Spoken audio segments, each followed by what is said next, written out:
Thank you for choosing PDA Repair World. Got a BlackBerry? We can help. Today we're going to be covering the housing changeout for an 8300 series BlackBerry. You start with a T6, a T5 as shown on the side of the screwdriver, as well as you're going to want a case opening tool, which is this blue plastic tool. This tool is used to separate the case and other parts of the BlackBerry without scratching it. You're also going to need a small screwdriver like the one shown here. This is going to be used to unlock the faceplate from the rest of the housing, as sometimes it's a little difficult to open otherwise. So to start, you're going to flip your BlackBerry upside down with face down on something soft. You're going to use the case opening tool. You see it has a little bit of an edge on it, kind of like a pry bar, to remove the antenna cover from the bottom. You do this by pushing in on the battery door latch like such, then kind of prying up and then pulling down at the same time. You want to pull it away from the case so that it doesn't scratch the antenna. If you tear the antenna, you could ruin the reception of the BlackBerry, so you want to make sure that you get it pulled apart and not scratch that antenna. Now, first we're going to start with the T5. There's two screws at the top of the unit, and you're going to want to unscrew those to loosen the top of the faceplate.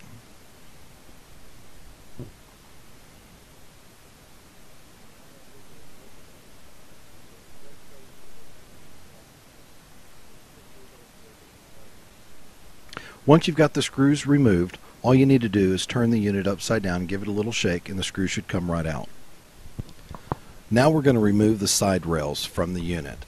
Take the blue case opening tool and slide from the top down to about midway in the keyboard. Don't go all the way down or you can break the rails. Once you've done one side, you're going to go work on the other side. Again, start from the top, kind of pop the side rail loose from the unit and kind of slide it down about halfway down to the keyboard. Once they're done, you can start removing the faceplate. In removing the faceplate, one of the things that you'll notice is when you pull the faceplate loose, there's a metal bezel that goes around the LCD. You'll need to take the screwdriver, lift the faceplate up just a little bit, and grab the metal bezel and push down on it to remove the faceplate from that bezel. There's an adhesive tape that kind of holds it together, and it's pretty strong. So you have to really hold on to it pretty well to get that faceplate loose. Once you do that, there's going to be 4 more clips that go down the side of the faceplate that hold it in place. So what you have to do is kind of pull the faceplate away from the unit, then take the screwdriver and release the 2 center clips as you're seeing now. After you remove those clips, you'll find that the faceplate will pull away from the unit a little further. Sometimes they're a little tricky because there are some metal arms that from that bezel that we were pulling the faceplate away from earlier go under those clips, so sometimes you have to pull them kind of far away to get them out of the unit. Once you get those done, now you're going to release the bottom and the faceplate comes right off. Once that faceplate's removed, it's going to expose 4 T6 screws, 2 at the top of the keyboard, 2 at the bottom of the keyboard. The 2 at the bottom hold on the side rails so that they don't pop loose. That's one of the reasons in the first part of the video you had to be careful not to run the blue tool all the way down, because if so you would have broken the side rails at these 2 screws. You're also going to want to undo the top 2 screws off the left and right of the keyboard. Those are the last 2 screws that hold the motherboard down to the back housing, as well as hold the keypad and the metal bezel that goes around the LCD in place.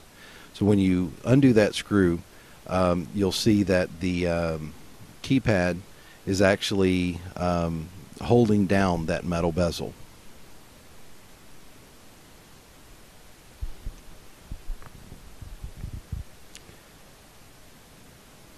Now you can separate that back casing from the motherboard. So it wasn't so bad so far, but let's keep going. So our goal here is to change out the housing. So we're going to kind of clean up a little bit, get the screws together, because there are quite a few, 6 in total, and we're going to get our new housing ready to be put on.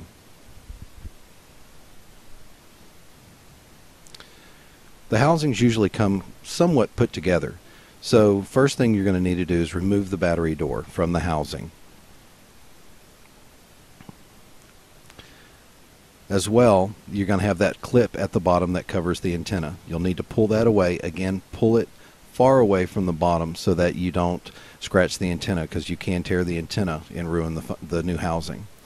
The side rails, in this case, since there's no motherboard in place, they'll just come right loose. You just pull them and they'll pop loose.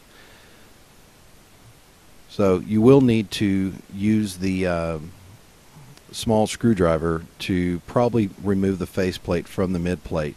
Sometimes it'll just open up. So it's up to you, depending on how easy it wants to come apart.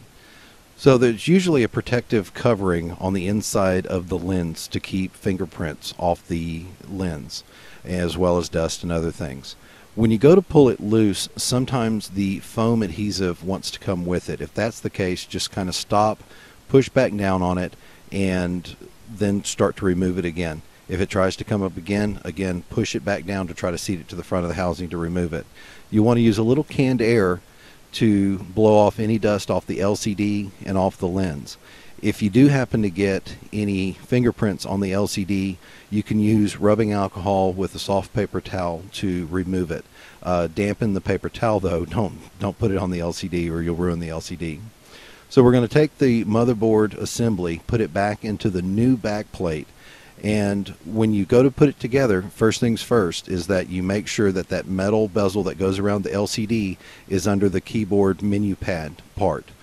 Once you've done that, you can put the T6 screws back into that part of it. Being that these are new housings, they've never had screws in them. Sometimes you have to press a little hard to get the screws started.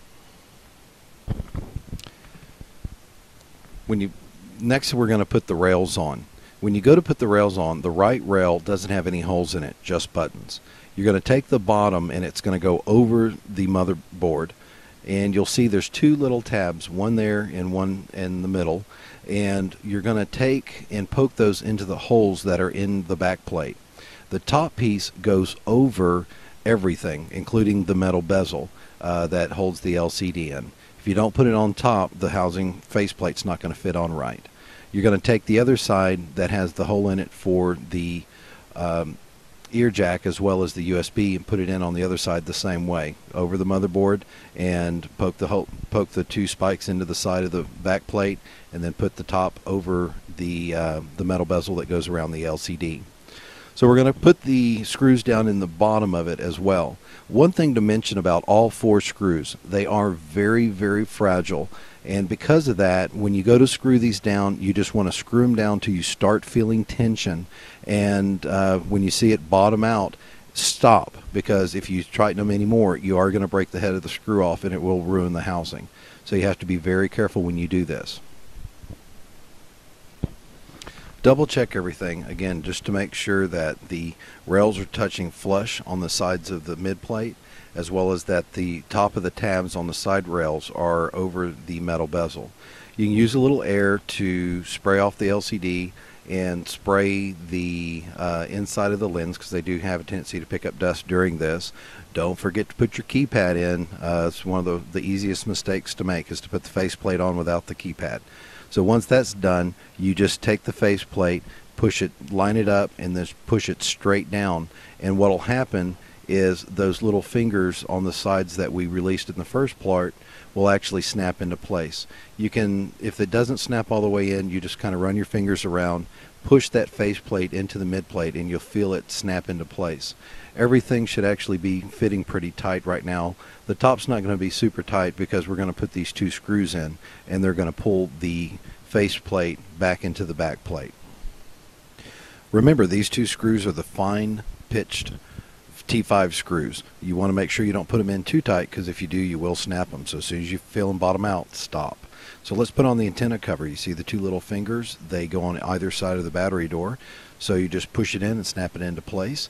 Once you do that, you can put your battery in and then your battery door. And once you've got that into place, just kind of flip it around, give it a nice inspection, make sure that everything's nice and tight. And if so, you're finished. So congratulations, you just completed your first BlackBerry 8300 series case changeout.